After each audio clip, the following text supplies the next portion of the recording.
All right. I think we are live. There we go.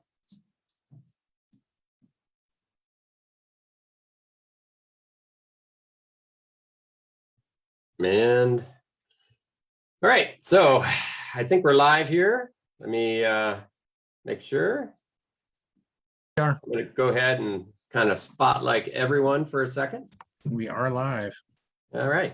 I'd like to welcome everybody to SCA's Coaches Corner. I'm kind of doing multiple jobs tonight, so I'll apologize first if we have some spot highlighting or spotting lighting issues and things like that. But tonight is our recruiting episode. We have some great people on with us. Wistrick and Dikon wrote a really well done article or paper on recruiting and maybe things we could do better and ideas on how to do them better. We have Sir Hjorlief. He's located at the very tip of Michigan's Upper Peninsula. So it's like way up here, you know, we use the hand down here to do everything. So he started a group pretty much on his own there. Now there's 30 plus people using some really modern tools to make that happen in the last 3 years, of which 2 of them have been COVID. So he's kept that group going. And then, of course, we have our guest coaches of His Majesty Sean and Viscountess Bess. Thank you, everybody, for showing up and coming out. I think tonight's episode should be great. We're going to try to cover a lot of different recruiting ideas. I've been in the SCA for 30 some years, Sean even longer. I've had a very large group here for all of that time, started by somebody else originally and continued on for all these years. We've done a lot of recruiting over that period of time. At Penzic, to give you a feel, we usually have about 100 people fighting on the field in our unit, 150 plus in our camp. But you know, there's lots of methods that work, and we're going to talk not only about the things we used to do and what we can still work in some ways, but new things too that even opened up my eyes to stuff, and how we changed our practice, how Hjorlief is changing all of those things, and we hope to share them with everybody because I think we're on the verge of kind of getting the SCA up and going again, really, and lots of people have dropped off or they haven't come back yet. We have a lot of new people that come in, and this is the opportunity to really push and create, rebuild, and that's the key. Tonight is mostly around fighting, so we're a fighting page, but all these same things can be used for whatever discipline you're really recruiting for, even if it's just your group. And I think that's the important part. We're not going to say about, what's wrong and what's right, and how the SCA did all this wrong and how we're all doing. That's not what this episode's about. This episode is really about how we can move forward and try to keep things going and try to rebuild and get people ideas of what they can come forward with. So, Hjorlief, I'm going to go ahead and start with you and just give us a short background on what you did a few years ago, moving up to Houghton, Michigan. Yeah, so I'm a graduate of the Brannos Backyard Tuesday program. I knew that I was going to be moving to an area where there was no fighter practice, and there was no fighter practice within 3 hours. And so, fighter practice and fighting and martial arts have been a big part of my life. And so I knew that I really wanted to hit the ground running. And so before I even left, before I moved, I had coordinated with one of my buddies who did live up here, who was actually the guy who got me into the SCA, my buddy Otar. And he'd been pretty inactive for years, but I was like, hey man, I'm moving up there. Super excited to see you, get your armor back out. We're going to start a practice. And at the time, he was able to get do like a little bit of work ahead of time. And he got a spot for us.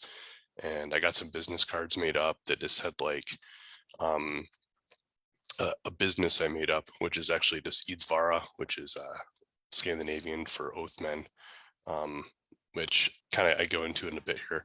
But I coordinated with him, set up the spot, made some business cards. I was like, practice is going to be here. It's going to be on Tuesdays. It's going to be at 8:00.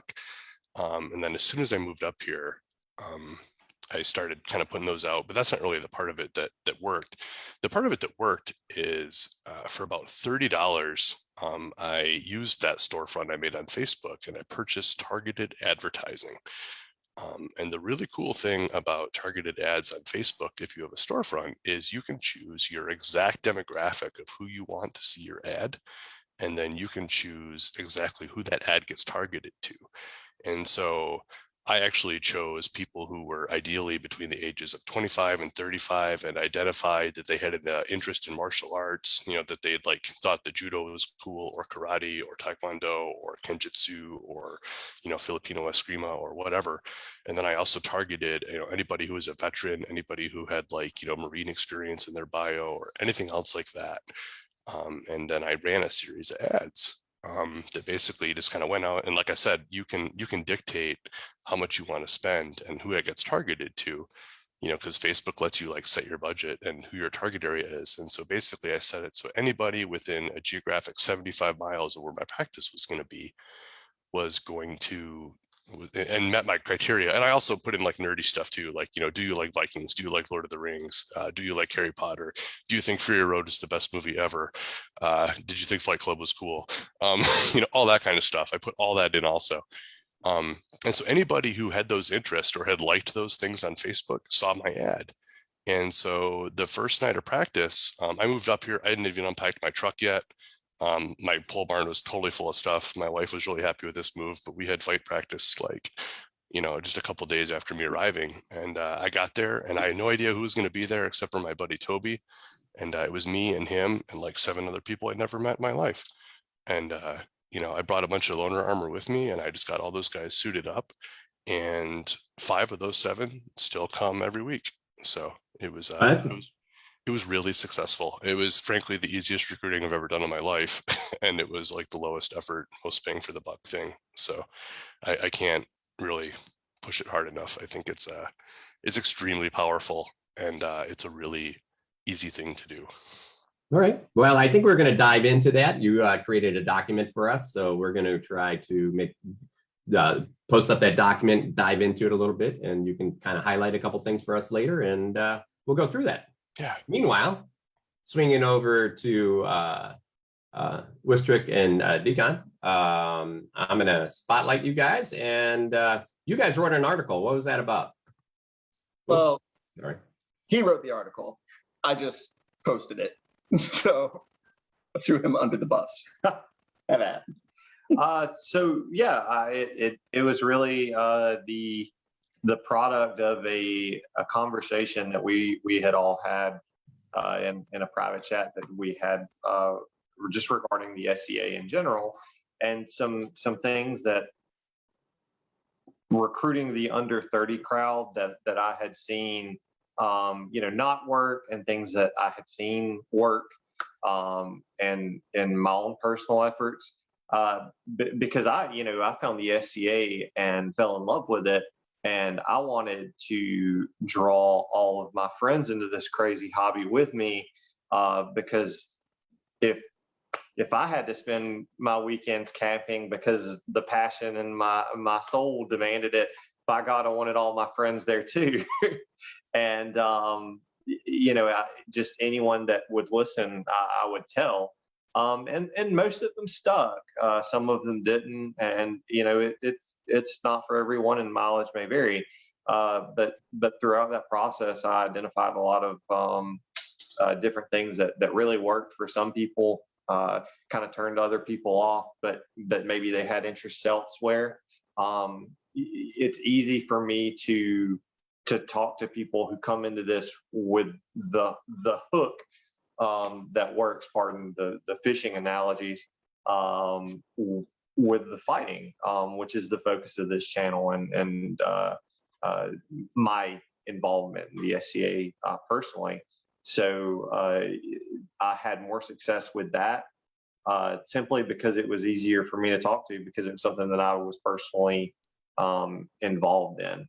But in the letters that you've referenced, I talk about just being available to new people and being able to divert them to their own interests if maybe that's not something that they're personally interested in, because the SEA is a wide net, and there is guaranteed something here for everybody. Owen, I believe are you Baron of your local group? Yeah, I'm Baron of the group in Atlanta. And we have we have a huge population in the city, and a lot of especially college campuses. I think there's something like a dozen. And so I've been in the SCA 17 years. I'm 40. I have no idea how, but 20-something works, thinks these days. But I've been trying to figure out how do we reach them. Been picking the brains of any of the 20-something friends I have. And when he got up on his soapbox multiple times with our crew, basically we said, you're preaching to the choir, telling us that we need to be reaching out to 20-something, so we need to be reaching out in effective ways. Please write that down. And then we put that out there, and it spread way further than either of us expected. Well, that's awesome, man. So I'm going to throw this first beginning. We're going to start, we kind of have some topics we'd like to cover. Sean, I'm going to start with, we're going to start with how do we reach people and how do we reach out and do that? I'm going to give you the old traditional methods and venues, and I'll let you start that one up. How's that sound? Sure. Yeah, sure. So, when the SCA started, I mean, it started with, a bunch of college folks that were having a party in the backyard. And for the longest time, that was our recruiting ground, was college campuses and especially early on in the 70s. And then right about the 80s, we started running into a bunch of D&D groups. Alan On is one of our coaches, had said that, he was his regular D&D group. And, there's dozens of stories out there of people who have been doing this for a long time that said that they've been playing D&D and somebody said, oh, well, we got to leave early to go to fighter practice. And, well, what's this fighter practice thing? And so there was definitely a period of that. I think, the college campus has changed a bit in the last, 40, 50 years. And especially with it being a lot more expensive, the idea of the broke college student is that college student is much more broke than it once was. So things have definitely changed as far as the breeding ground and where we get those. And you add to that some complications of, especially with the advent of the internet. There are so many competing venues. There are so many other things that people could be doing. I had a young student who was, all hot to trot and doing his pal work and all that. And then he got a driver's license and disappeared. That happens. And, there seems to be this thing right around, 16 to 18 years old where people find, other things that they could be doing that quite frankly are cheaper and easier to get into. And we tend to lose folks in that range for about 10 years. And then, somewhere between 25 and 30, after maybe they finish college, maybe they got a job and settle down and then realize that there's some value in studying and researching the Middle Ages. And there's this fighting thing too. And then we kind of pick them back up again after that. But there's definitely that demographic between, I'd say, 18 and 30 that is missing. So definitely like to, thank, Dikon for, having the courage to throw out this thing and his whippersnapper page, as he put it. I think that's what he called it. And just reminded folks that there are new ways to get a hold of people. And so some of these, the Facebook ads and, all the social media platforms that are out there that that are, you know, a bit of a blessing and a curse, all in the same venue. I mean, you know, as I stated recently, you know, social media is a really terrible platform for conveying complex ideas, but it's a really great platform, all of them, for reaching a certain demographic. And you know, between Facebook and Instagram and Snapchat and you know, now TikTok is the big one. You know, these are all platforms that we can be using that you know, that's where this demographic lives. I mean, that's their whole time online is just through all these. I've got a 16-year-old son, and he's, you know, telling me about his snap streaks and, you know, his Instagram page, and he's like all over all of these platforms. And so I think that's going to be the new place to hook them, you know, to you know, reach out to people and actually make that contact. And that's one of the first things we're talking about is in recruitment is, you know, how do we reach them? How do we contact people that we want in there, and just get the message out there and let people know that we're here. So Bess, I'm gonna switch over to you. What do you, you know, you obviously been in a while as well. So let's see, what do you think's been most successful for you guys? Well, I know one of the things that is working up here in Aldermere that we've really started last couple of years has been working cons. And I know many years ago when D&D was a super secret thing, I was at a con and I was gaming, but I saw people actually fighting, and I thought, well, why roll a dice and say I'm walking around in armor when I can actually do that? So cons have been big for us up here. Reaching out and talking to your friends, that's super important. People who come in, like the younger crowd that have come in, if we can get them and like, well, what brought you in? And what about your friends? Can your friends come? I think that's one of the super important things that we can do to get people out and to visit and to see us. And I think just being visible, one of the things we know, I work in insurance, and one of the things we know in insurance is you have to see a product or an idea about a dozen times before it kind of registers on your brain and before you actually want to think about going out and doing it. So if you've got a targeted ad, say on Facebook, if you've got demos, or not demos, but fight practices, say in parks where people can see you, or friends can come out and watch, just see what's going on. Those are some of the things that really work, but it's not always as fast a process as you guys have had great success with. So one of the things is to sit down and sort of really think of this as a longer term. We're going to have to do a little bit more than just a one-off kind of deal.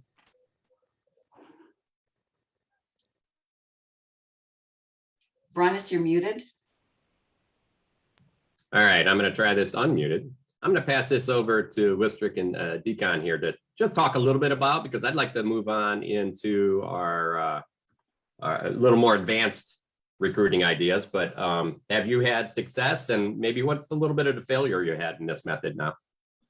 Yeah, absolutely. One of the things that I feel really worked for us and was just following up with people. In the letters, I talk a lot about social media presence, which is, as everyone else has kind of pointed out, it really is instrumental in reaching the younger crowd because it's incredibly visible. It's something that's in front of their face 24/7. It's something that is pervasive in the culture of the under 30 crowd, is what I would call it. And you know, these ideas like the targeted Facebook ads are great ideas that I had never even thought of. And I think that's wonderful. I think every barony and locality, if they're able, should be doing things like that. And another thing is, you know, targeting the audience, as was briefly touched upon, that you're trying to reach. If you're trying to recruit the under 30 crowd, the visibility of people under 30 that are already participating in your group should be pretty visible. One of the things that I encountered when trying to bring someone in to the SCA, he had a really great time And there was an event that I wasn't able to make, and I was like, hey, but it's really close to where you live. You should still go. You'll have a great time. And I knew a few other people who were going. One of the things that was said was, I don't know if I really feel comfortable. I feel like I'm the youngest person there. I feel like, it's kind of weird to hang out with a bunch of people my parents' age, which, I understand that anxiety and that fear coming from a crowd that you might not be super familiar with. Whereas there were people his age there, he just didn't know about them yet. It was something that other LARPs and groups and things in the vaguely medieval genre are doing really well. I think is showcasing that under 30 crowd, and their demographics are the same as the SCA. It's just that they're making that under 30 crowd really visible, which helps draw in that under 30s crowd. So in all of the ideas that have already kind of been touched on, I think those are great ideas. I just think the application of those ideas, if you're trying to recruit the under 30s crowd, if not, everything else seems to be working. I know a lot of other, other age groups that are still flowing into the SCA.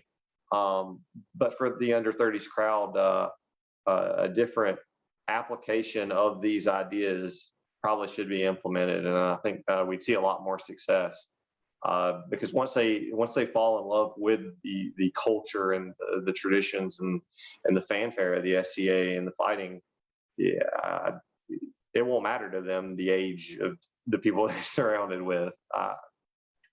Yeah, I would agree 100%. I think it's important. I think I'm just gonna, I think we had a conversation last night about this, and that was we have to be smarter about who we're targeting, and it doesn't matter if you're targeting a certain percentage of a group, age-wise, anything, male, female, art, science, fighting, whatever. You need to target those people the right way. I'm not going to go out and grab an archer, go and put a fighting ad up in an archery center. I'm not going to go put up an ANS ad at a martial arts studio. And it's that targeting that becomes really important. And targeting a younger crowd means you have to show younger people. Targeting an older crowd means you have to show older people. You also have to be careful about even the venues where you're targeting. The difference between here I'm in Detroit, and I'll take Ann Arbor and I'm going to bring Hjorlief on next to spotlight this as well, is Detroit's a really blue collar town. I mean, we grew up that way. It's not going to change. Even though the unions have reduced and things like that, we are still a manufacturing town. Our college education isn't as high as somewhere like Ann Arbor, who has University of Michigan in it, and huge hospital that's amazing, and all of this other tech and all these other things that tend to drive the arts in that community. And so here in Detroit, we're doing leather work, and we're making beer, and we're doing all of these hands-on science activities. And and we have people out dabbling in other things. But then you go into Ann Arbor, and they have incredible dance groups out there. They got incredible music groups out there, and we do too. But they started with big musical groups out there, and singers and calligraphy and illumination, and you can see the difference between the places that you're going to target. So think about where the market you're in, and try to target to those people. And I think that becomes a big piece, and that's going to flow into the next about social media and things. Hjorlief, I'm going to throw you out to the lions here. Well, really quick, I just wanted to say that on the multi-generational thing, I think that the multi-generational friends you can make are actually a huge feature, but you don't kind of figure that out until you've been in the society for a little bit, because it is so uncommon in general society. I mean, in like almost any other social group, it's extremely rare for me, who's 40, to be hanging out with my buddy Brannos, who's 21, and with Duke Brannos, who's like in his, who turned 50, and, you know, somebody else who's older. But that happens all the time, you know, in the society, and it's really cool and it's really fun. But at first that weirds people out. And so you have to be sensitive to that. So yeah, you know, getting down with what Wistrick and Dikon said, I think that's absolutely true. The other thing I want to throw in is I think it's really important. Sometimes if we've been doing this for a long time, I've been in the society for a little over 20 years, we lose sight of how really cool this is. And to us, everything's just kind of like, oh, you know, oh, we're going to go fight. Oh, we're going to make armor. Oh, we're going to do whatever. I always tell people that my guiding vision, I guess, for recruitment is that this is a 1% hobby. And what I mean by that isn't that it's so expensive, only 1% of the population can do it. I mean that only 1% of the population is interested. Like only 1% of the population you're going to find in the world is going to be interested in putting on armor and hitting another person with a stick and receiving those same hits, because it's an uncommon desire. And so therefore, what that means is we need to work really hard to just get it out in front of people. And as long as it's kind of on those people's radar, kind of what Bess was saying, they have to see it numerous times. But as long as they know about it, those people are going to come to us and they're going to find us, because what we do is really special and really cool. And they just have to kind of locate it. And then, like, I guess last point really quick, just on the recruitment hook. I always tell people, this is something I kind of figured out on my own a while ago. I came from a boxing, a Screama background prior to SCA. And so when I moved away and went to a really rural college in the Upper Peninsula where I now live, there was no martial arts club that I was looking for. But I was with my wife and we were in married housing, and I looked out the window and there were these two dudes over there, like with armor on, just beating on each other. And I was like, man, what is going on? That's amazing. And so I went out and I talked to those guys. And what I quickly figured out is that the SCA and the rule set that we have is the apex of safety and violence. There are other things you can do that are more dangerous and that you will get hurt more, like steel, for example. You know, if you're like, you know, His Majesty Felix from Middle Kingdom, you know, you can cut some Russian's finger off in singles combat and he'll give it to you as a necklace. And that's really cool, but that's more than I'm personally able to sign on for right now with my current commitments and stuff. So the rattan stuff, you know, that works really well. And I think that's a hook. And I think you can tell people, no, I think steel's great, Bess. I love steel. I've done it. Yeah, it's outside of my travel budget and stuff. But anyway, I think it's a big hook. When you tell people, a lot of my current students in my group right now are all people from the Taekwondo club up here. And one of the initial hooks that they really liked is that you could really fight, and you could have full combat, full targeting, and not hold back. You know, I mean, you can't be a jerk because you don't want to hurt your friends, but at the same time, like, you don't have to like pull your blow right at the last second. And I think that's really important. And I think that's one of the biggest things we offer. And I think if we find the people who understand that and value that, they are really going to jive with our community, and they are really going to, you know, they're really going to like what we're selling. All right, so we're going to move on a little bit here. Let me just replace the video here. So, you know, I guess we kind of covered a lot of the traditional methods and a little bit on some of the newer methods. You know, let's talk about our new venues of recruiting and, you know, kind of what some people have done in those venues. And some of the venues we're talking about is social media, targeted ads. Hjorlief talked about the Facebook targeted ad he did earlier. LARP groups. I think people are finally realizing that, you know, these other groups that came out that really now took over to college campuses, because it's much easier not to have to afford a helmet, not to, you know, to be with people all around your same age, foam swords, just go out, do it, fight, and go home. Makes for a relatively easy day, and all easy within a budget. Now, when they graduate or when they want to move on or when they get into an age, they're like, or, you know, that they want to try something different, or they want something more than just fighting sometimes, or deeper. Sometimes they'll come over to us, or they'll go steal, or they'll go any way we want. In the past, I thought we treated those many times in the past. We used LARP as a bad word. I think the one good thing was steel came around, and then we realized that we weren't the biggest, baddest people in the world. And I think that was important for us to learn. And it was a great lesson. We also had the advantage of that we were the first in the game and the oldest in the game. And these LARPs didn't come around until years and years later. I can tell you, we have some great people in our group, all knights and royal peers that came out of LARP 20 plus years ago, out of Daggerhair, specifically out of Cleveland. So we definitely did that. But, I'm going to go over, Sean, you've been talking to a lot of people that came out of LARPs. What do you think about that? Yeah, I think you're right.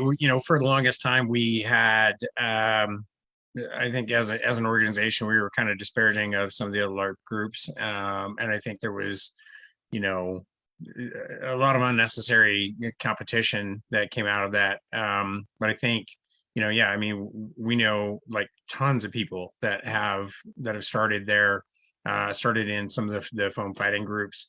And I think we can, I think we're in a better place, to be able to recognize the value that some of those groups bring, especially with some of the, ridiculous success that some of the Amp Guard guys have had. Duke Sven down in Anstiora, he came over after, and he had been doing Amp Guard for 20 years before he found the SCA. So, there are people that are doing this that, want to do more, that don't know that we exist, or may even think that we don't want them because they're part of a, what some consider to be a lesser group. One of the things that I've noticed since the live steel fighting is kind of come in the United States about 10 years ago, we have now kind of several different layers of a similar martial art type activity. And my observation has been that, foam fighting is kind of a gateway to rattan fighting, and rattan fighting is a gateway to steel fighting, all within, as Hjorlief was saying, all within your comfort level, right? It's that apex of safety and violence where, rattan fighting, I think, is kind of right in the middle of those.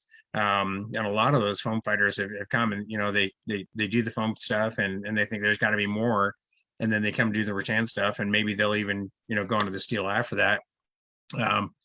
We had a guy that had come from, one of the foam groups previously, tried out rattan fighting and decided it wasn't for him. And like he just went back to the foam fighting, and that's fine. I think we can have more interplay between all three of those groups, because while they're similar, they are different levels of acceptable risk.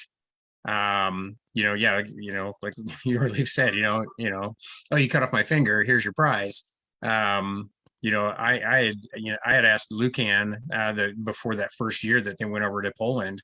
I asked him, what's the injury rate on this, steel fighting thing, and his answer was just high. And we know some people that went over there and had some injuries that, I think it was worse early on. I think they've kind of, got their armor kind of figured out to be able to do that a little more safely. I am certainly interested in the single combat portions of that, but not at all interested in the melee portions. So it all depends on your level of interest and your acceptable risk. And again, the time and the travel and how much it's going to cost you to do that.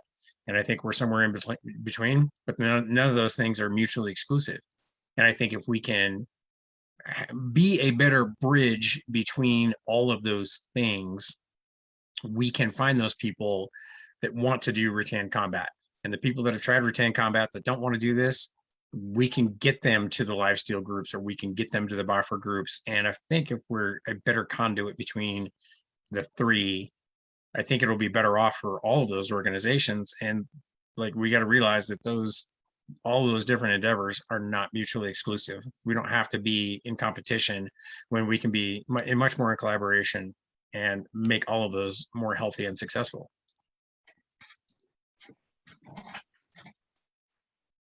And Brannos is muted again. I bet. Well, Brannos talking about steel combat, I'm throwing it over to Bess, and I would agree with you 100%, Sean. One of these days, I'll figure out my mute button.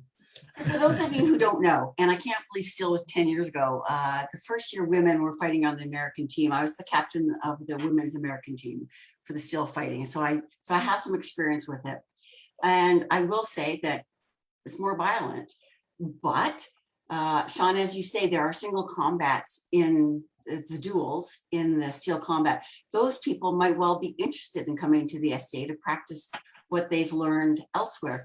Here in the SCA, one of the steel combat guys is starting up steel combat here in the SCA. The conventions are a little different than the steel combat, the stroke and medieval battle stuff that they do overseas. And it's not the melees, but if you're interested in steel combat, you can do that here in the SCA. So that is a venue, if we're going to be reaching out, that we can bring them in. It is certainly true that the injuries are higher in the steel combat area than they are here. Whether that's good or bad, I'll leave that up to the individual person to decide. It's a different sport, and you have to regard it as a different sport. It's similar to, although different. So I think that's important that we keep that in mind, that we do have steel here in the SCA, that it is available to people who want to do the singles. We can have that. And, and if you decide that you would like steel, but, not as much as, say, the steel combat here, there's fencing in the SCA, because there are people who will be going to the steel combat who might be interested in more the swashbuckling type of thing, especially with the cut and thrust, cut and slash. Thrust. Thrust, thank you, Yep. that we're talking about here in the SCA. So we are also a venue for those people. There is one thing I do want to add, and this is from earlier, and I'm sorry, I'm just going to jump right in and add it, derail as is my way. When we were talking about targeting recruitment, because we're old, right? We're not in our 30s anymore. I think it's super important that rather than kind of half-ass recruiting, say throughout the year, we'll do a demo here, we'll do a demo there. Like, you and your group get together and say, for 6 weeks, we're going to blast it. We're going to TikTok it. We're going to Instagram it. We're going to Facebook it. We're going to do the ads on Facebook and really push it that way. And that way you got a bunch of people who are committed to it, but only for six weeks, because I got to wake up and go to work tomorrow morning and I don't have all time to do it. And if you have a bunch of people blasting your local area, whatever your local area is, in my case, it would be a barony, we all agree to do it, but we're not asking one person to do it like day in and day out for a year. It's just a whole bunch of us for 6 weeks or whatever we decide. And it's whatever we decide to do. And that way we're all doing a little bit. I also think that would help, because I know up here, frankly, I don't want to say we half-ass it, because that implies that we don't care, and we do care. But we all go to work, and we all got, well, not me, but other people have kids. I got dogs, so we don't have the time to do it all. So I think that's really important. Picking a month, maybe before March break. I think you guys have got March break for university kids, or sometime maybe over Christmas, maybe, hey, we see people fight in the spirit of joy and love over Christmas. Come on, that type of thing. So that's just something I wanted to add from before. So that's it for me right now. No, that's great. I'm going to throw this one to Wistrick and Dikon real quick on that note. And I would agree with Bess 100%. Having a group effort to jump into something makes it a lot easier for everybody.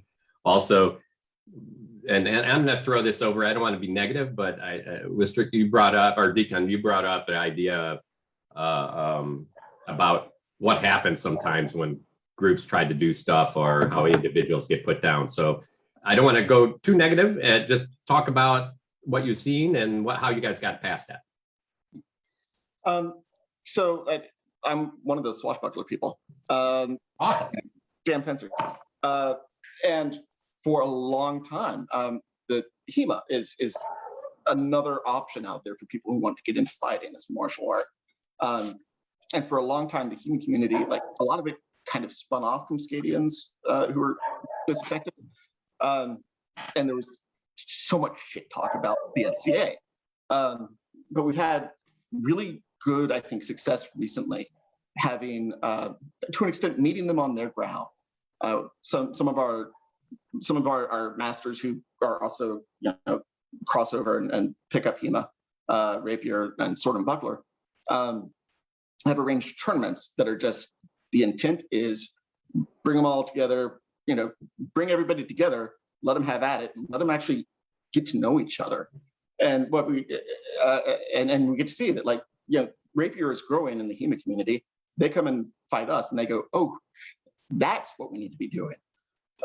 We get our two-handers out there, and these people are throwing stuff that I've never even imagined. Sword and buckler, I got too deep into a tournament just throwing flat snaps and slot shots, and I'm not even that great of a heavy fighter. But we get that, we see that we're all really doing the same thing.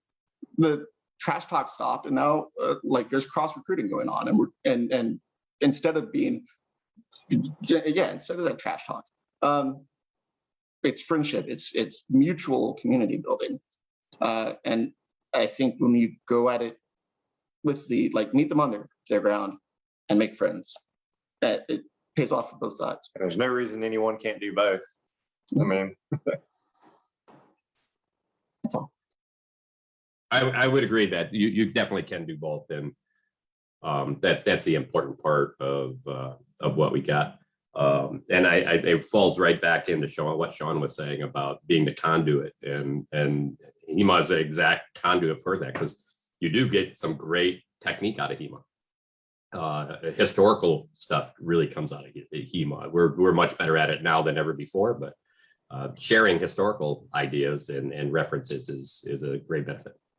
Hjorlief, I am gonna out there on the West Coast also does Hema, and I say I'm not good with two-hander. He apparently destroys longsword tournaments on the Hema field. Yeah, for the same reason he's a duke. Yes, that's correct. That's correct. All right, I'm gonna go swing over to Hjorlief here for a second. Hjorlief, I'm gonna go ahead and share your document, and if you can go through it real quick.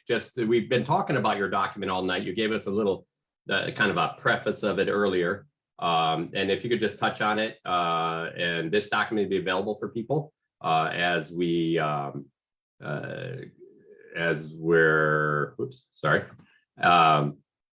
after the session, we'll post up that document, and we'll share it with everybody, and also we'll look at the document that was produced by the other document that was produced that were the Wistrick and Dikon put together. All right, so I think you should hopefully see this being shared. There we go. Yeah, yep, there it is. Yeah, well, exactly. So as I mentioned earlier, I knew I was moving, and I knew that I wanted to be involved in fighting. So I kind of wrote up this guide, just for other people, because eventually other people move, and just as a way to kind of experience the easier recruitment. There's a couple things in here outside of this, the targeted ad thing. I also put in a couple things, and we're going to talk about retention next, so I'll just kind of frame it a bit now. I knew who I was going to be targeting, and I was going to be targeting primarily people who had previous martial art or military experience. And so because of that, I wanted to offer a really structured opportunity when we got to that. So like a lot of people, most SCA practices, and I think it's changing a little bit now, but so many SCA practices, you kind of just show up and put on your gear and then fight somebody, and then sit down and drink some water, and then fight somebody else, and drink some water, then fight somebody else, and then drink some water. And you might get a little bit of instruction here and there from the other fighter, or maybe a senior fighter will come over and talk to you. But for the most part, we have a really unstructured culture. The great advantage to that is you get a ton of helmet time, and that's wonderful. You have a great amount of time to innovate technique and figure stuff out. Selfishly, the goal I had is, because I knew I was going to be moving to a spot where there wasn't going to be a lot of existing fighters, where there was going to be basically no existing fighters.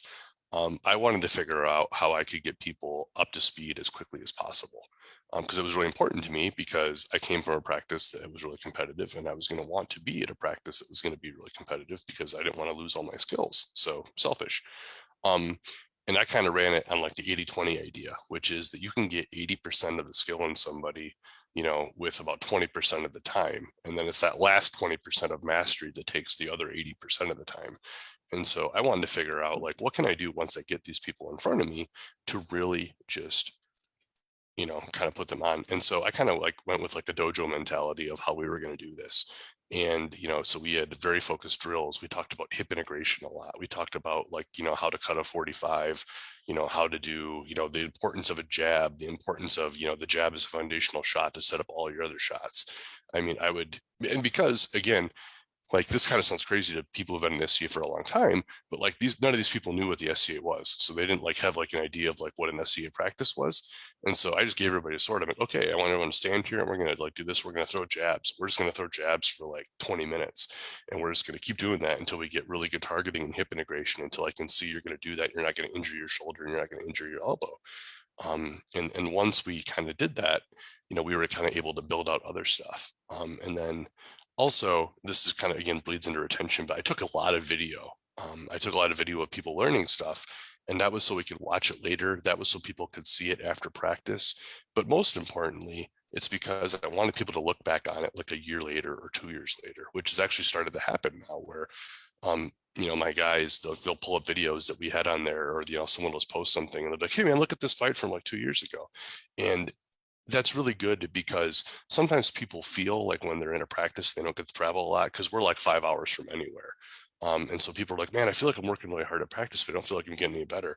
Well, that's because everyone's getting better and they're all getting better at the same time. And so sometimes the ability to just go look at a practice that you did, you know, 2 years ago, where you were fighting somebody who you're like competitive with now, and you can see all the ground that you've come objectively, like that really gives a lot of energy, you know, to a fighter and allows them to keep going on that journey.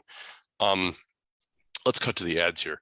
So the ad part, as I mentioned earlier in the introduction, you can pretty much target anything. What I didn't mention is this kind of worked and didn't work. And it worked in that I got a bunch of people.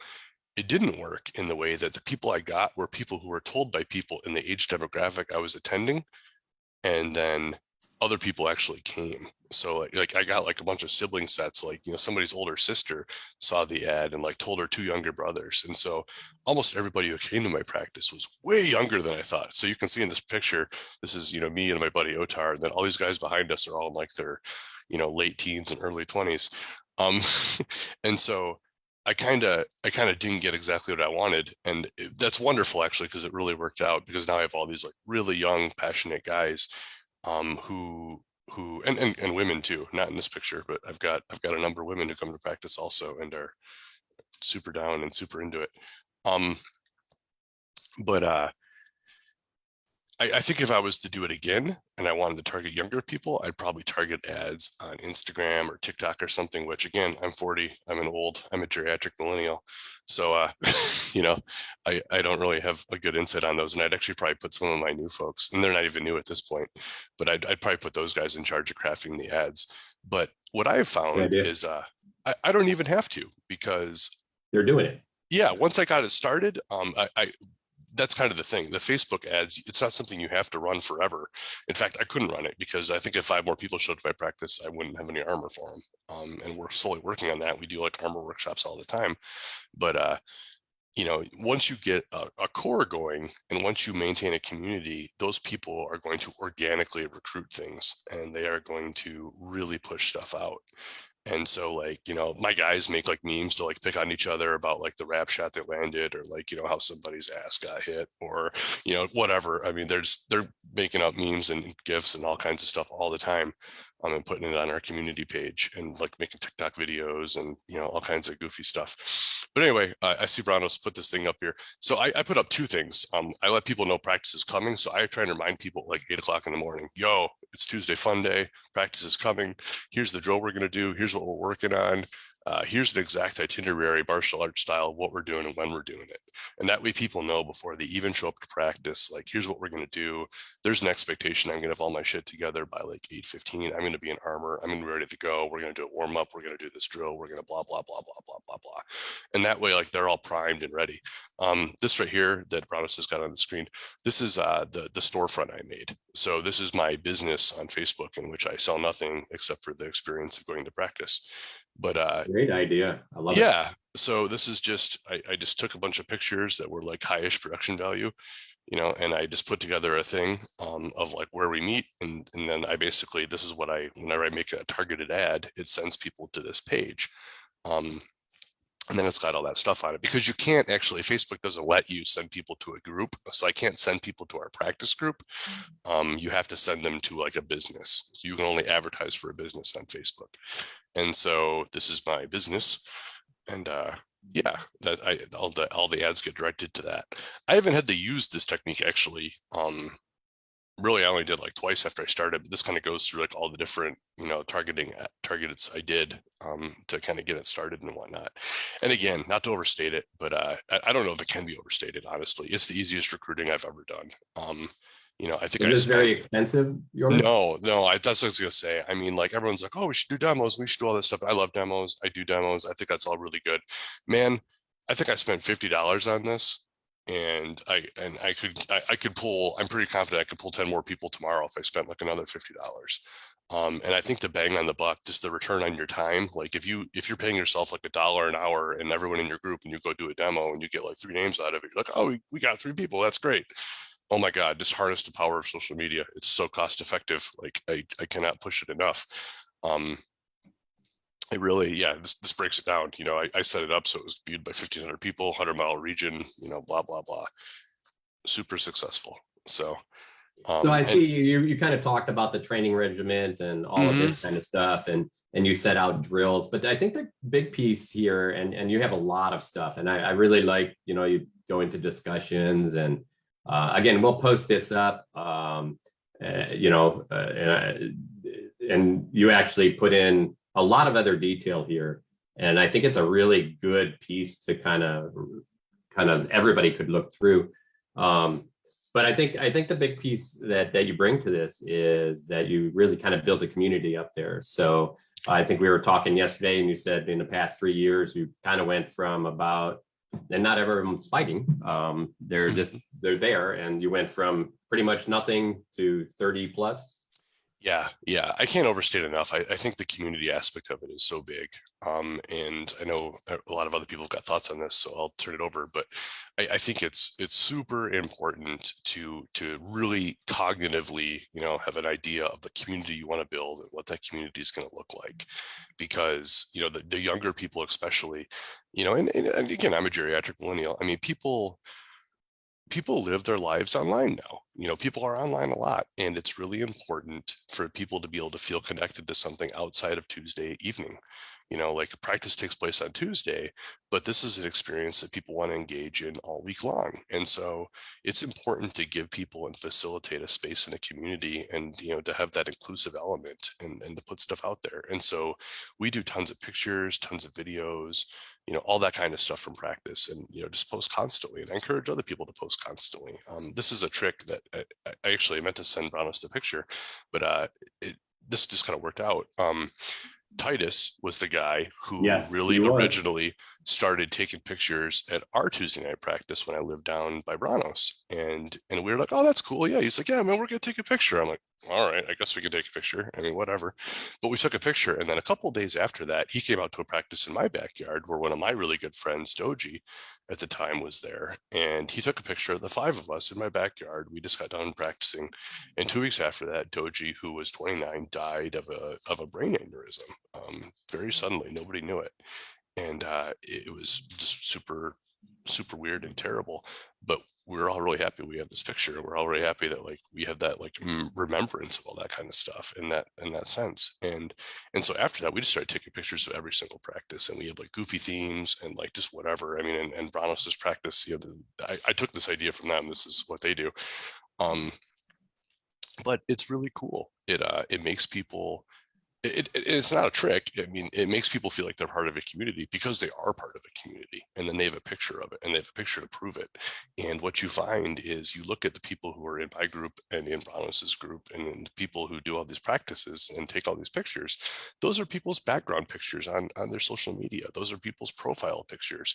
And now those people, you know, they're organically recruiting all the time, because anybody who's in that person's network of like, you know, 500 friends sees that picture. They're like, oh man, that's kind of cool. We're at the Renaissance Fair next week. No, man, I wasn't at the Renaissance Fair. I was at Tuesday night practice, you know, and pretty soon you got more people showing up. We had the biggest practice we ever had a couple nights ago, because one of my guys initially became the assistant manager at Domino's, and then he got two of my other guys jobs there. And then like 2 weeks after that, like half the staff at Domino's showed up to practice, and they all rotated through the armor, because they're like, yeah, man, we've been hearing about this. This sounds really cool. And so Sounds like all of Houghton is going to be in armor, and the feds are going to have to come in. it's crazy. There's only like 7,000 people that live here. And like sometimes we have, you know, sometimes we'll have 20 people in armor, and the Dagger Here group has 20 people in armor. And like, there's a lot of people up there who are into fighting. It's interesting.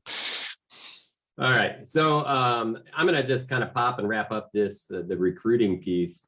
You know, one thing, and I think Hjorlief nailed it, and he said a lot of the things that we do, and that is, I think the most important piece that came out of it, and it's a sounding piece from Dikon and Wistrick, is that what we started actually came from our brand new guy. I mean, like first day guy, right? And it's those people that are the untapped resource. And you have to, you know, there's times I'm looking at it and go, ooh, I don't know if I really want that posted, but I'm like, you know what? That's just what they do. And that's the way they post. And sometimes you have to let them flow with that stuff, because they're the ones really tapping into a group that we haven't seen. All my friends are, I go to weddings, I go to house moves, I go to graduations, I go to all of these things. Guess what? All my SCA friends. Anyone that I haven't touched is because they don't want to be in the FCA anymore, or haven't been there, or have no interest. So leverage these new people and let them be creative, and really give them the ability to post stuff. And if it's pictures and ideas and stuff like that, help them, because I think that's how we're really going to grow what we're trying to grow. So we're burning through time pretty quick, and one last piece I want to talk about is just on this topic is inclusion. I think we would do a misjustice to forget inclusion is a very important thing. It's very easy to push people out because they look different, or they act different, or anything that you don't find, or you're on, you know, you have that space where they don't talk a lot, or any of those pieces. Sometimes those are your best people to ever have. They'll last a lifetime if you put your hand out to help them in and understand their struggles and try to help and help them do something they probably really may not have ever had a chance to do. You're giving them a gift. And I want to make sure that everybody understands that. Be really careful, and because you may be sending maybe even your best friend away that could be in the future. We're going to move on to our next topic is, you know, how do we hook them? And I think that just came out of Hjorlief. So we're going to go through this topic relatively fast. But, you know, we have a couple things we talked about on kind of how to hook somebody. Once you have them, how do we keep them?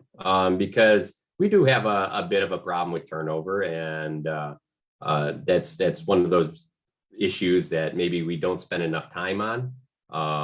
So I just want to make sure that we spend the time here talking about it a little bit. We're going to try to make this a little faster. So I'm going to actually just jump over to Dikon and Wistrick and start with you guys this time. All right, you guys are up.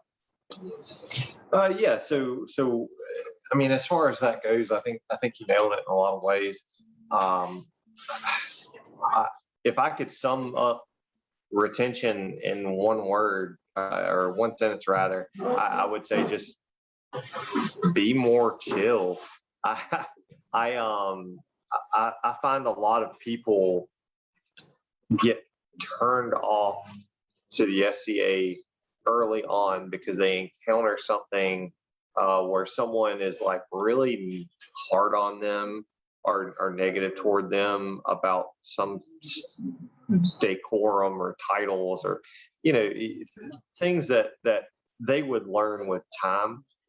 I think a gentler hand is needed in a lot of cases with that.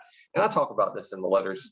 If someone is brand new, which sometimes can be hard to identify, but if someone is obviously newer, and if they make a mistake, if they call someone by the wrong title or whatever, I think that a lot of times people get a bad taste in their mouth because they're chastised or corrected publicly about that. And if they're not, intending obviously to be offensive or undermining in any way, just let it ride. I mean, at a lot of practices, I talk about this in the letters. The one thing that I see a lot is, a spectator, a potential new skadian, talking to people and saying that night, and referring to anyone in armor as being a knight, and us trying to like immediately indoctrinate that person by being like, okay, so how you identify a knight is, and I see their faces like gloss over immediately because they grew up on, and I'm speaking specifically to the under 30 crowd.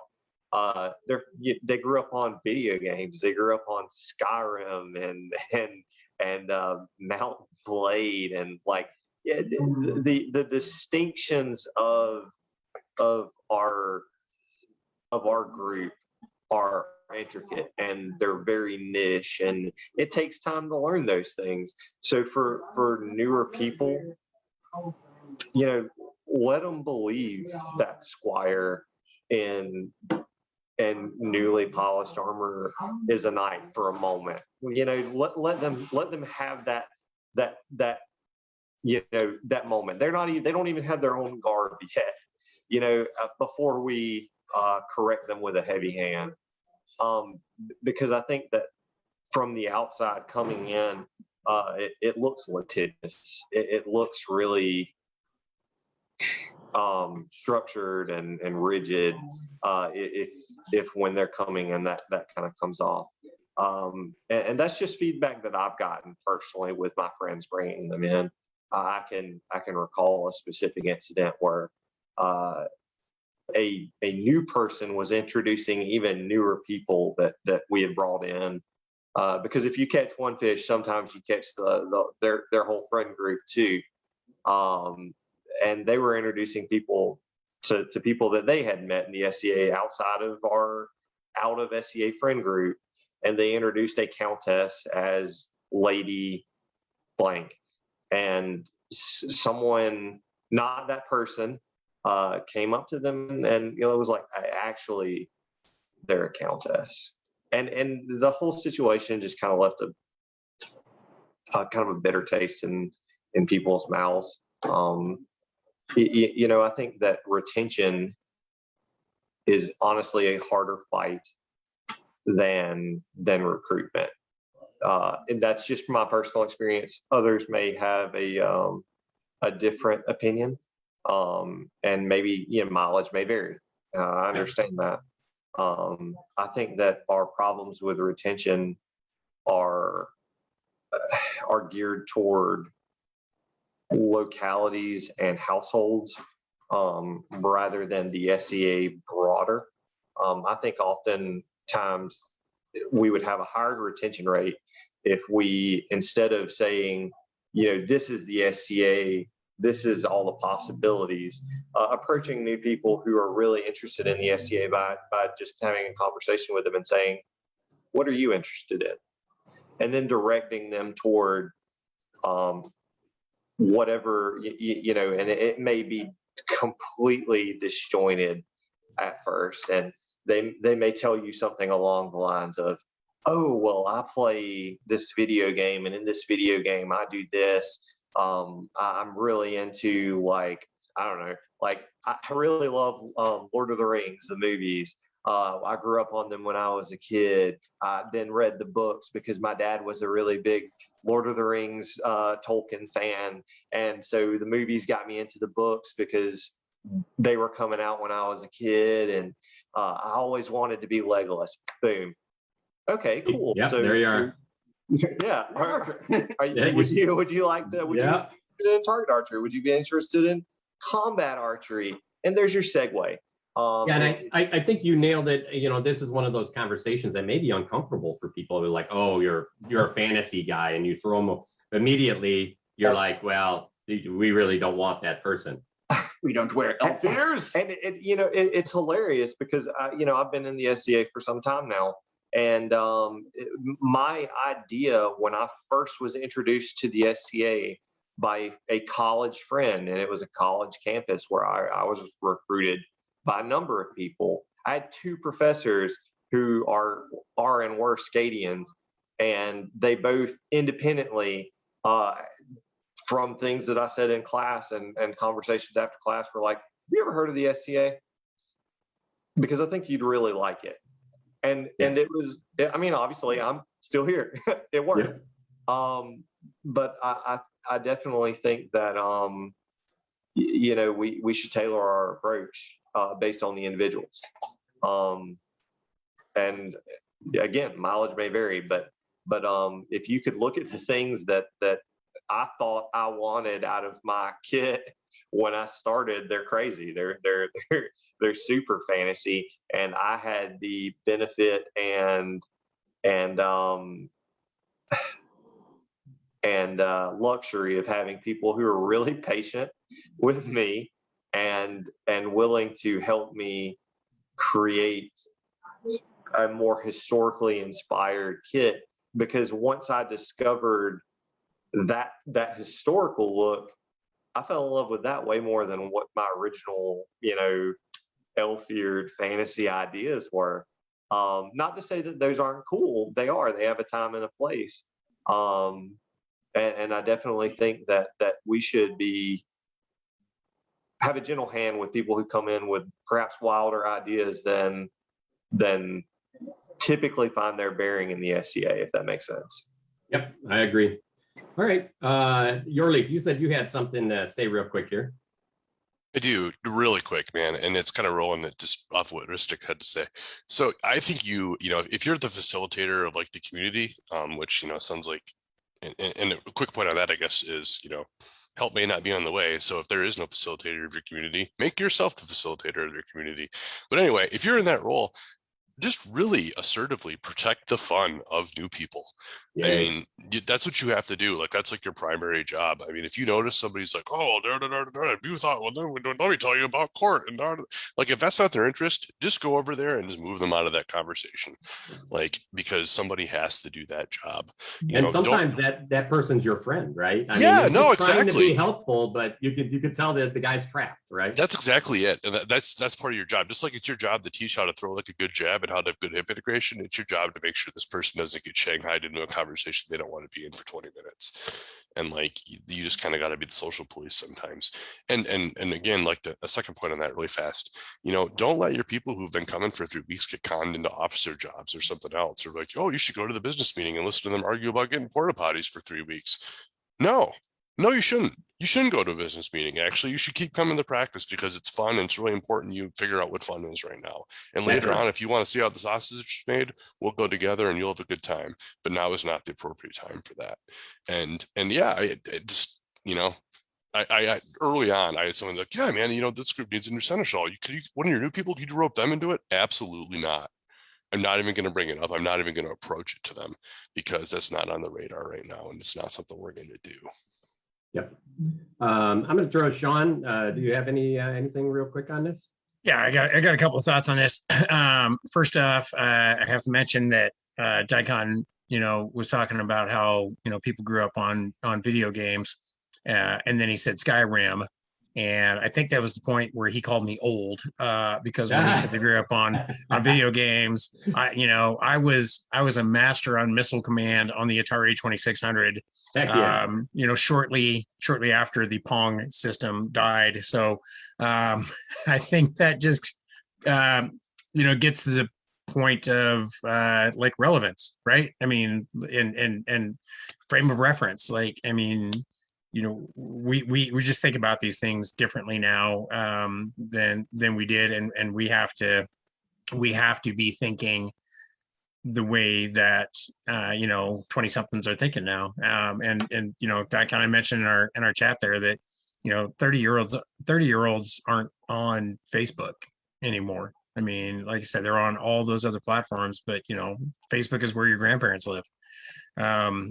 So, but as far as retention and heavy weapons combat is the hook for the SCA, and it always has been. It's not the most important thing we have, but it is the most dynamic thing that we have. It's the thing that people see. You're walking through the park and you see a bunch of people beating the crap out of each other with sticks. Very different than watching rapier. I mean, it's like, oh, they must be practicing for Olympic fencing or something, right? But heavy weapons combat is like, it is the most dynamic thing that we have. And so once they get in, I think a couple of things. Having a loaner armor program is absolutely essential to the survival of any group. When somebody sees you in the park and they want to be able to try this, if you can get them in right then and there and just have them try it out right there, when somebody gets to hit somebody with a stick and not go to jail, like there's a hook there. And having a loaner program, where people can, they can be in armor on a regular basis, and then they can transition into their own stuff later, is hugely beneficial. I have one of my former squires who is pretty much a graduate of our baronial loaner program. He showed up day one and we put him in armor, and he was in the loaner gear for several months as he was transitioning into his own stuff.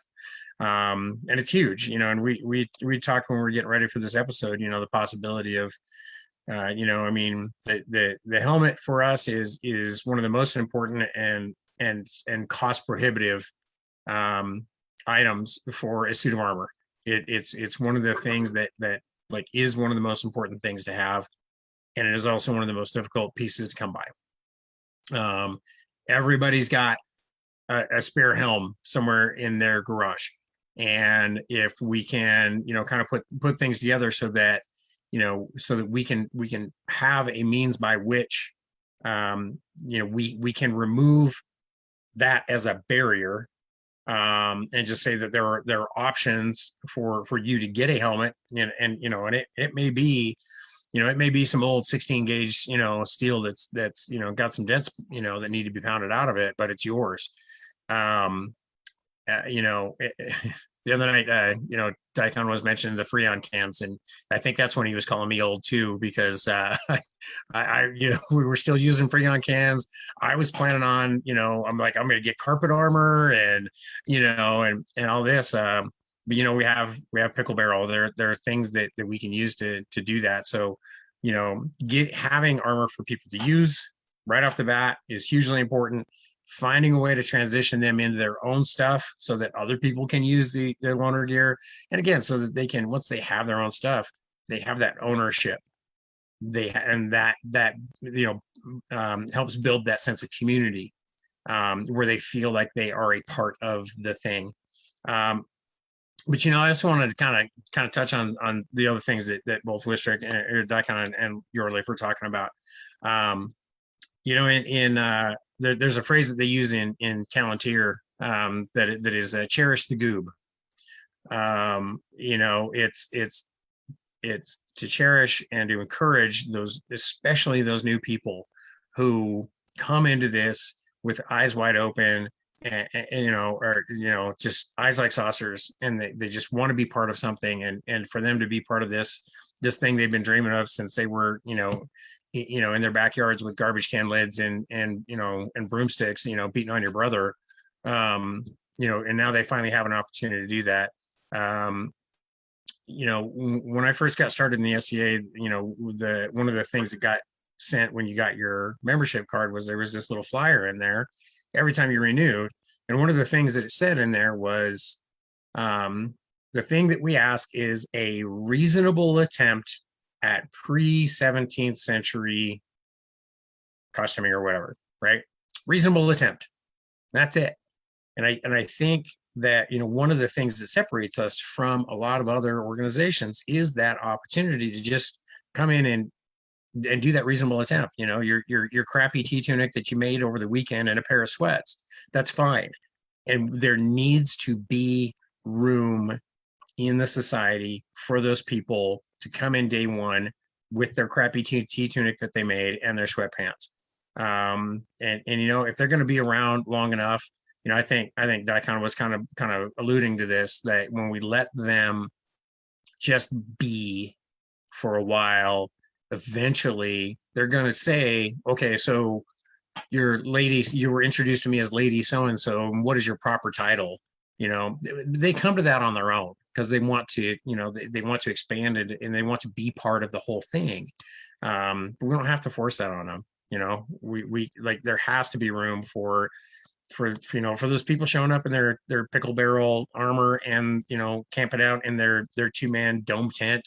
There has to be room for those people, because if we don't make room for those, then it is cost prohibitive and it is elitist, and it's if and there are plenty of other pure research organizations that demand that level of attention from the get-go. And one of the things that makes us successful over the years is the fact that we allow for pretty much anybody to come in and we make it easy. I'm not talking. Okay, I would agree 100%. We're going to move on real quick here. I'm going to let Bess cover pretty much some of the topics we put together on essentially how to keep them and, kind of the long term. And then we'll ask our guests, if they have any other input on that. We have a few other things. We'll probably have to post those later. So we're trying to burn through as much as we can at the last part of this, but we will post our topics up and our thoughts. I'd love to hear other people post in, especially with ideas on what they did to help recruit for their practices. So Bess, turning it over to you. Okay. So one of the things when people come to the SCA, if you come to us from soccer, from a dojo, from, I don't know, your high school club, every practice you've ever gone to has got some sort of consistency to it. There's been an outline, as you indicated, on your practice. If people just sort of wander, if they come in, they're like, there's no structure or they don't know what to do, then it can be confusing for them. They're like, well, what am I supposed to do? I don't know how to fight. How am I supposed to learn the stuff that you're talking about? So I think it's important that there's some consistency to the practice, some structure to the practice. I'm sorry, I have a puppy, and that's what that That's all right. So that the structure for the practice is good for the people who are coming, so they know that they're learning something, so they don't feel like they're teaching themselves. I think that's really super important. You also want to have a practice culture. You want to have a type of training, an indication of what you're going to be doing and how you're going to be doing. And again, that document was just great for that. But just to have some sort of consistency for the new people. So that's super important. And you want to make a community. One of the things that we do up here, or we have done before we changed our sites, there's a Timmy's just up the road, Tim Hortons, a coffee shop. So a bunch of us would go out to Timmy's afterwards and we'd sit around and we'd talk. We talk about anything. We talk about fight practice. We talk about, work. We just talk about stuff. And we got to know people pretty well just by going out together outside the practice. And that you can do that right on the night, or sometimes, excuse me for a second. Ow! No, a puppy in the middle of the scene there. So, Getting your attention. Look like they want your attention, that's all. Yeah, I'm really sorry. So sometimes our people also will just have, especially around Christmas, have get-together nights. We all hey, let's all go to a restaurant and we'll discuss a restaurant that we'd like to go to. So that's a fun thing.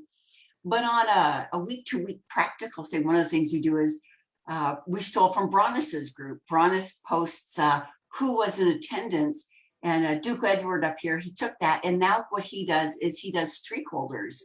The person that's been to practice the number of weeks, the longest weeks in a row, and that's actually been really helpful. People will come out because they are the streak holder and they don't want to break their streak. Or, somebody will come out and they've broken their streak and they're like, oh man, you broke your streak last week. I was sure you were going to be here. And just saying that I saw you as a streak holder has been really important to getting people out. So that's really super. It's been a lot of fun. It's been a good way of getting people out. It's a good way of getting to know who was out. And as Brannos does, we post both the fencers, the fighters, and then we just have, we call them spectators, the people who are just there hanging out and having fun. And I think while we're focused on fight practice, the people who come out and have fun, we ought to say, we acknowledge that you were there as well, so that in some cases, the fighters might want to come out with their spouses or their partners. And look, other people are there. You're not going to be sitting around doing nothing. If you want to come out and watch fight practice, there will be people. Because that community is really important. Say if you get hurt and you can't fight for a few months, those are that community, that group, they're the ones that are going to keep you around. They're the ones that are going to keep you coming back, even if you can't fight. They'll keep you going to practice and participating and being part of the group, even if you're not able to fight. And I think that's the really big part that we want to emphasize. This is about friends and eventually, in some cases, family. Yeah, I think I'm just gonna throw this. Got a question for you guys in the chat. So, but I think I've been lucky enough to have a practice going for 30 years here. We've actually had 2 practices a week, and most of my ideas really came from the new people that came out and the things they enjoy doing, and we just try to cater to that a little bit. But the key is, getting the hook in, making them part of the community and making them feel like they're an integral part to that community. And that's what then creates that long-term piece on there. And I think, the pictures and the names and the streaks and going out, and that's part of the community that the SCA can give. Hjorlief talked about this earlier, and that was that we have a multi-generational kind of thing happening in the SCA that is rare in society. I know we have people that call people their dads, and all this other moms and all this, but I've had people that we've had everything from budgeting classes for brand new people, helping people trying to pay off their student loans, those, as a person that's older and had to deal with those things, those are super valuable. And these young people have really grown up and gotten a chance to really talk to their friends, who really what it comes down to, and get help from them around the things that they're struggling with. And I think going out and helping these people is a gift. So let's see here. Let's Hjorlief, I'm going to just throw it at you for real quick. Yeah, no, I think it's super important to keep the community vibrant. And again, I don't know that we can overstate the importance of that digital community. Having a group, ideally that you administer. I know this is somewhat controversial, because there's kingdom social media policies and everything. No, love it, man. But my opinion on this is that nobody cares about my fighting group as much as I do, and hopefully other people will eventually. But I post 3, 4, 5, 6 times a day in there, and so do other people, and it's a really vibrant group. And if every single thing that went through there had to be approved, it wouldn't happen. So we just have an unofficial group that we use to coordinate it. And on that, this is kind of recruitment, but it's also a big part of retention is make it public, make it just a public searchable thing that people can find. And pretty soon you will find your people collaborating and putting all kinds of cool stuff in there. My guys make memes about practice before I even get home from practice. I'll get home and there'll be like 3 new posts, and then there's like, oh man, did you see this? Da, da, da, da. It's I love the hilarious. guys made videos and stuff. Yeah, they make The whole like gig. they do. They make all kinds of goofy stuff. It's amazing. It's wonderful, and and give them the autonomy to do all that. I mean, I don't approve any post or anything, and for that hasn't been a problem yet. I mean, if I had to become an aggressive mod, I guess I could, but that hasn't been an issue because because the culture we're building is super inclusive and supportive and loving. Something I stole from the Two Chucks, actually. We have a local Two Chuck practice. I don't live there anymore, but downstate, they did this thing called Friday Night Fights, and those guys, they've got like this really like military brutish culture or whatever at like Penzic, but those guys are all huge softies. They actually hug before and after every single fight they have at their own practice, and at least the local practice we went to. And that was something I started doing up here kind of inadvertently. I kind of just got used to doing it with them because I would go to their practice, and I started doing it up here. And I was talking to one of my new guys about it after the fact, and he's like, yeah, at first I was kind of weirded out, but then I realized that like, you're not going to hurt me, man. Like you're really not going to hurt me. Like you're giving me a hug, and like that's really cool because these guys all came for the most part from martial arts backgrounds, and like, excuse the French, but like this is not a dick measuring contest. Like we're all coming to practice to get incrementally better, and like nobody wins practice. That's something we talk about all the time at our practice. Like nobody wins practice. The only person I think fighting John against, does that too. yeah, like there is no winner at practice. The only way you win is if you're 1% better than you were when you got there. If you're just incrementally improving week after week after week, then you are the winner of practice. Congratulations. Yeah, stop trying to be the king of practice. Yeah, exactly. It's just there's no value in that, and so I think it's really important to have that safe, inclusive culture, and then just to spread that digitally because people want to participate and people want to do fun stuff, and they want to remember the fun they had on Tuesday, on Thursday, and so the more media that you produce, I mean, Bess mentioned it in our training. We had a little pre-meeting last night. Everyone's got a cell phone in their pocket, man. I mean, just snap some pictures. Like, my personal rule for myself is, I'll go out and I'll do 2 fights, and then I just grab my camera, I just walk around, I just take pictures for 3 minutes. I haven't practiced for 3 hours, so 3 minutes isn't that big of a deal. And then we do like a group picture, and then we just get back to it. But those pictures are really important and meaningful. And now we've got people who come to our practice just to take pictures. I actually have a practice spot in my roster called community support, and I just list anybody who came to practice that wasn't there to fight, that was doing something else. They came to do null binding, or they came to do tablet weaving, or they came to teach a class, or they just came to hang out and have fun because it's something fun to do. And those people post albums, and I mean, it's not uncommon to have 30 or 40 pictures from a practice every week, of things that I've taken and other people have taken and stuff, and those stuff get looked at a lot. So yeah, I would agree. I've been doing that for a long time, and I would agree 100% with you. Wistrick and Dikon, you were just we only got about 5 minutes, so if you can make it real quick here, and we're going to have some time to wrap up. And just to speak to like way back, Bess said, we have jobs. We don't necessarily have the time, but everybody on this panel has the willingness, and bringing together the knowledge of the people who are willing to make armor for newbies, the people who know how to make that armor, getting that together, I think is one of the better uses of social media internal to the SCA. Also, there are people in the SCA who know how to manipulate the heck out of the TikTok and Instagram algorithms, and like we have learned from Hjorlief that you can buy ads on Facebook. Like getting that knowledge to the people looking to use it, I think we used to have, well, there is still the No More handbook, but we need a No More wiki. Yeah, I agree. And it was, I read that thing inside and out, but now it's websites. And I remember, probably 20 years ago when SCA Demo was not an SCA site, and they were creating it and trying to put something easier together online people could use. And I think we're even to the next level, and we need to help people. And if you know a marketing person that's young and just out of school and working on something, give them an opportunity to do it, right? I mean, what does it hurt? And something that was just touched on that I really find important to me specifically to do every time we're on a battlefield, and who knows if this will ever come back, this is really for a post or pre-corona kind of culture in the SCA.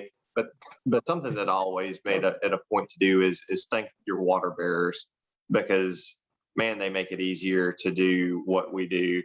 And I think that something often goes underappreciated is The people who are there to make it happen the for support us. staff for Yes.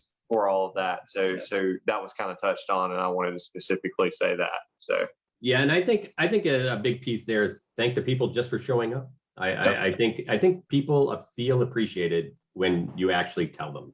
So, hey, Sean, I'm going to let you kind of wrap up a little bit of this and go over next week's stuff going on. While we have a little picture show going, I'm gonna kick that up and let you kind of go through stuff. But first, I want to thank our guests. You guys have been great.